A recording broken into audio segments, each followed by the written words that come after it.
were an important part of the freedom struggle.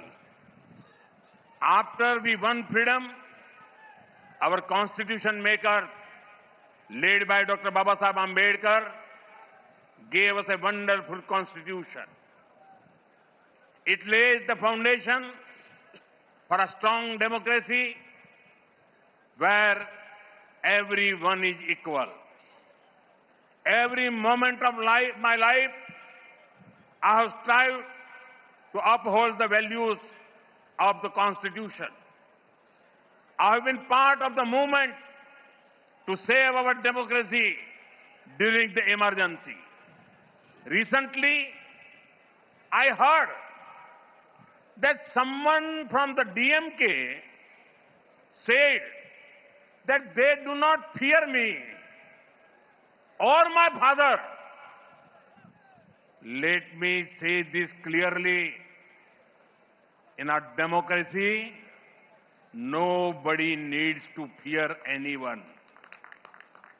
So, when someone say they do not fear me, they are not criticizing me. They are actually appreciating my commitment to democratic values. Unknowingly, they have given me a badge of honor. நண்பர்களே, தமிழ்நாட்டைச் சேர்ந்த பல மனிதர்கள் சுதந்திர போராட்ட வேள்வியிலே முக்கியமான பங்கெடுத்தவர்கள். நாம் விடுதலை அடைந்த பிறகு டாக்டர் பாபா சாஹேப் அம்பேத்கர் அவர்கள் தலைமையிலான நமது அரசியலமைப்பு சட்ட வடிவமைப்பாளர்கள் நமக்கெல்லாம் அற்புதமானதொரு அரசியல் சட்டத்தை அளித்தார்கள்.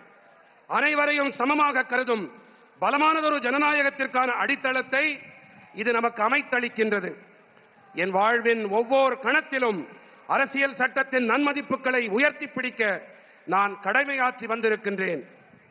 நான் அவசர நிலை காலத்தின் போது நமது ஜனநாயகத்தை பாதுகாக்கும் இயக்கத்தின் பகுதியாகவும் இயங்கி இருக்கின்றேன்.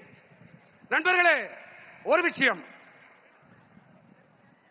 என்னிடமோ என் தந்தையிடமோ பயமில்லை என்று திமுகவில் யாரோ ஒருவர் அண்மையில் பேசினார் என்று நான் கேள்விப்பட்டேன். நான் தெளிவாக ஒன்றை கூறிக்கொள்ள விரும்புகின்றேன். ஜனநாயகத்திலே யாரும் யாருக்கும் பயப்பட தேவையில்லை, அஞ்ச தேவையில்லை. ஆகையினாலே என்னிடத்திலே பயமில்லை என்று யாராவது கூறினார்கள் என்று சொன்னால் அவர்கள் என்னை விமர்சிக்கவில்லை. ஜனநாயக நன்மதிப்புகள் விழுமியங்களிடம் எனக்கு இருக்கும் அர்ப்பணிப்பை உள்ளபடியே அவர்கள் பாராட்டுகிறார்கள் என்றுதான் அர்த்தம். பாவம், தெரியாத்தனமாக அவர்கள் எனக்கு பாராட்டு பத்திரம் வழங்கிவிட்டார்கள்.